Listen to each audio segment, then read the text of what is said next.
Hi viewers, welcome to our channel. ప్రస్తుతం మనతో పాటు ఇమ్మంది రామారావు గారు సీనియర్ జర్నలిస్ట్ ఉన్నారు. వారితో ఒకసారి మాట్లాడదాం. సార్ నమస్కారం. సార్ నమస్తే బాబు. సార్, వైసీపీ వాళ్ళు ఊరూరా కూడా ప్యాలెస్లే కట్టారు, వీళ్ళు ప్రజలకేం కట్టలేదు అని చెప్పేసి ఒక విమర్శ రావడం చూస్తున్నాం సార్. అంటే ప్రతి చోట ప్యాలెస్ల విధంగా ఉన్న వాళ్ళ కార్యాలయాలు నిర్మించుకోవడం అంతా కూడా చూస్తున్నాం. మొన్న ఒక కార్యాలయాన్ని కూడా కూల్చేశారు, అంటే అక్రమంగా కట్టారని చెప్పేసి. ఏం చెప్తారు సార్ ఈ కార్యాలయాల గురించి? మొత్తం కూడా ఊరూరా వాళ్ళే కట్టేశారంట కదా. ఊరూరా వాళ్ళే కట్టేశారంటే దీనికి ఏదైనా ఒక ప్రభుత్వం కదండి. ప్రభుత్వానికి దానికి కొన్ని ఆధారాలు ఉండాలి. బిల్డింగ్కి శాంక్షన్ ప్లాన్ ఉండాలి. ఆ బిల్డింగ్ స్థలం మీద కాదా డాక్యుమెంట్ చూసుకోవాలి. తర్వాత ఏంటంటే ఆ బిల్డింగ్ కట్టడానికేమో శాసనసభలో అనుమతి తీసుకోవాలి. బడ్జెట్ ముఖ్యం. మనకున్న ఖర్చులు ఎన్ని, బయటికి పోతుంది ఎంత, అంటే ఇప్పుడు మనకున్న ఖర్చులు ఉంటుండగా బయటికి ఎన్ని కోట్లు మనం పేరు చేయవచ్చా, ఇవన్నీ ఆలోచించుకోవాలి కదా. ఇప్పుడు బయట ఖర్చులు మీట్ అవ్వలేకపోతున్నారు, పెన్షన్లు ఉన్నాయి, ఇంకేవో వాగ్దానాలు చేశారు. ఇది పరిపాలనలో సరైన మార్గం కాదు. ఎవరు తెలివైన వాళ్ళు చెప్పినా అదే చెప్తారన్నమాట. దానికి బదులుగా మీరు అంటే మనుషులకి ఉద్యోగాలు కల్పించండి, పని చేసుకునే మార్గాలు కల్పించండి. లేదా మార్గాల్లో రెండు రకాలు ఉంటాయి. ఇప్పుడు పరిశ్రమలే కాకుండా స్మాల్ స్కేల్ ఇండస్ట్రీస్, అంటే చిన్న చిన్న ఇండస్ట్రీస్లో కనీసం 500 మంది 1000 మంది పనిచేస్తారు. అలా పెంచినట్టయితే ఏమవుతుందంటే ఆ ఫ్యామిలీ నిలబడిపోద్ది అన్నమాట. అది దేనికోసం అంటే బడ్జెట్ కేటాయించడం కోసం చెప్తున్నాను నేను. అంతేగాని వాళ్ళు ఇష్టం అంటే వాళ్ళు అనుకుంటున్నారు. వాళ్ళు ఒక 30 సంవత్సరాలు ఎవరు జగన్మోహన్ రెడ్డి గారే సీఎం, ఇంకా మనల్ని అడిగే వాళ్ళు ఎవరు ఉంటారు? నెక్స్ట్ నేను రాకపోతే కదా, ఎవరైనా వస్తే కదా అడుగుతారు అనే ఆలోచనతో ఇల్లు కట్టారన్నమాట. ఆ భీమునిపట్నంలో కట్టినప్పుడు కూడా, ఇక్కడ గుంటూరులో కట్టినా, ఎక్కడ కట్టినప్పుడు కూడా ఏఎస్ఆర్సీపీ వాళ్ళు ఎక్కడ కట్టినా వాళ్ళు పెర్మిషన్లు ఉన్నాయో లేదు, శాంక్షన్ అయ్యిందో లేదు, బడ్జెట్ మాత్రం వాళ్ళకి కావాల్సినంత తీసేసుకున్నారు.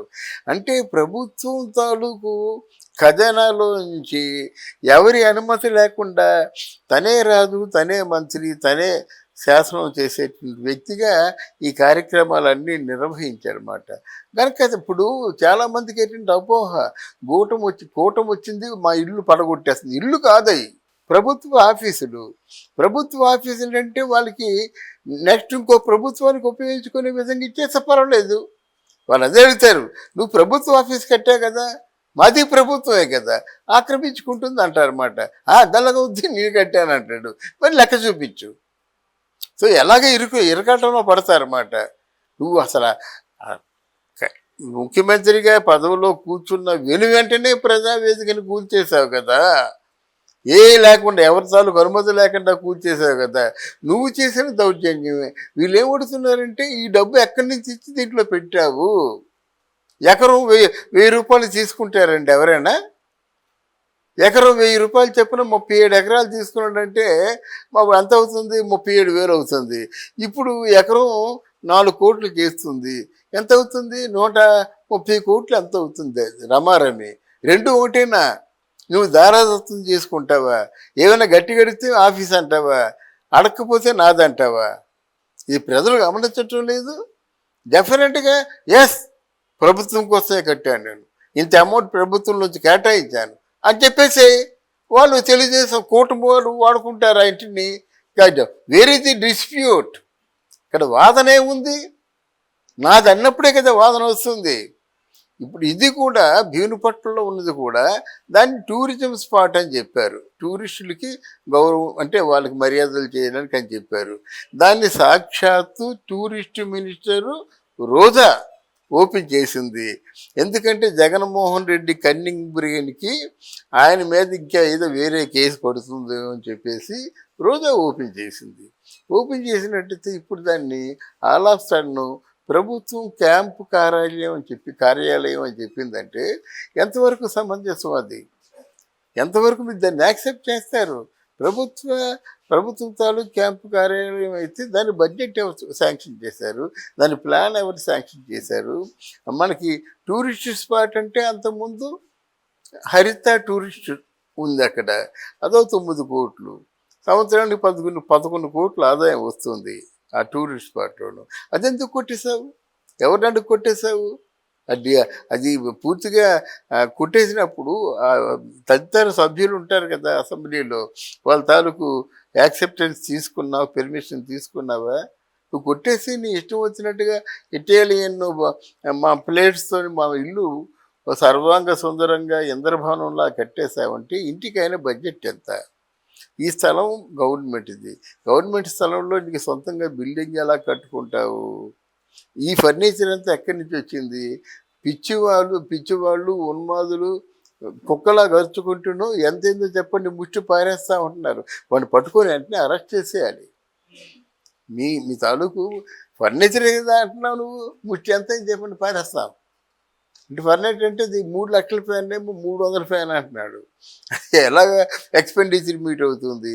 ఇటువంటి పరిస్థితుల్లో ప్రభుత్వం తరఫున అధికారులు తీసుకున్న నిర్ణయం సక్రమమే, దాన్ని ఆహ్వానించదగ్గ పరిణామమే అని చెప్పేసి నేను కోరుకుంటున్నాను. ఓకే సార్, ఒక్కటైతే కూల్చేదని చూస్తాం, ఇంకా చాలా ఉన్నాయి కదా, వీటన్నిటి మీద కూడా అంటే ఎంక్వైరీ చేసి ఇది పర్మిషన్ ఉందా లేదా ఇవన్నీ కనుక్కొని వాటన్నిటిని కూడా కూల్చేస్తారంటారా సార్?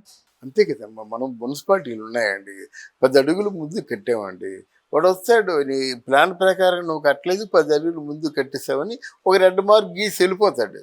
నెక్స్ట్ సిబ్బంది వస్తారు, అది కొట్టుకెళ్ళిపోతారు అనమాట. అది మా చుట్టాలదా లేకపోతే ఇంకెవరిది, మా దగ్గర దయాదులా, మన శత్రువులదా అని చూడరు. ఎవడైతే సంబంధిత అధికారి మార్పు చేసి వెళ్ళిపోయాడు ఆ వీధి కొట్టేస్తారు. అప్పుడేమో అదొక న్యాయమును ఇదొక న్యాయమునా? కొట్టేస్తారు. వాళ్ళు అక్రమంగా నిర్మాణాలు చేసిన వాళ్ళందరినీ కొట్టేస్తారండి, అందరినీ కొట్టేస్తారండి. ఇప్పుడు రోజా ఏమిటండి, మొత్తం ఆ నగిరి అంతా తందే కదా. నగిరిలో ఎంత స్థలం కబ్జా చేశారు, ఎన్ని ఇళ్ళు కట్టుకున్నారు. సార్ ఇన్ని కంటిన్యూగా కూల్చేస్తే ప్రజల్లోకి అంటే ఇది కక్షపూరితంగా టీడీపీ చేయిస్తుంది అన్న ఒక భావన అయితే కలుగుతుంది కదా. అంటే ఒకటంటే లీగల్ పరంగా అని చూసుకోవచ్చు, ఒకవేళ వరుస పెట్టిలా కూల్చేస్తే. వైసీపీ ప్రభుత్వంలో జరిగినటువంటి తప్పిదం అదే కదండి. ఎందుకంటే తప్పు చేసేవాడికి శిక్ష పడలేదు. తప్పు చేసేవాడు మావాడా తెలుగుదేశం వాడా? తెలుగుదేశం వాడు ఏంటంటే వెంటనే కేసులు పెట్టేయడం, కోర్టులోకి వెళ్ళడం, వెంటనే శిక్షలు వేసేయడం. ఈ వైఎస్ఆర్ కాంగ్రెస్ పార్టీ వాళ్ళు ఏం చేస్తున్నారంటే మా వాడంటే మర్డర్ చేసినా వాడు హాయి కారులో వేసుకుని తిరగవచ్చు. మీరు చూశారు కదా సుధాకర్ అనే ఎమ్మెల్సీ, ఆ డ్రైవర్ని ఏమో ముక్కలు చేసేసి డోర్ డెలివరీ చేశాడు.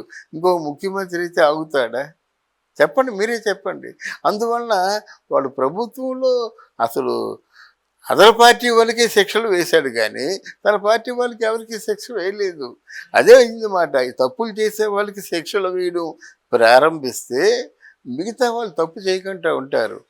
ఫర్ ఎగ్జాంపుల్ కొడాలి నాని, అరవింద్ కుమార్ యాదవ్, పేరు నాని, రోజా, అర్థమైందా? వీళ్ళందరూ కూడా తప్పులు చేశారు, ఆక్రమణలు చేశారు, సంపద బాగా సంపాదించేశారు. మరి అక్రమంగా చేసినప్పుడు వాళ్ళకి దండించాలి కదా, శిక్ష వేయాలి కదా. మంత్రులు లాంటి వాళ్ళే ఓడిపోయారని చెప్పుకుంటున్నాము గొప్పగా.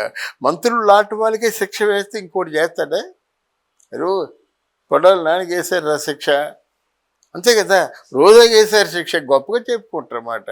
తెలుగుదేశం పార్టీకి వచ్చినటువంటి నష్టం ఏమి లేదు.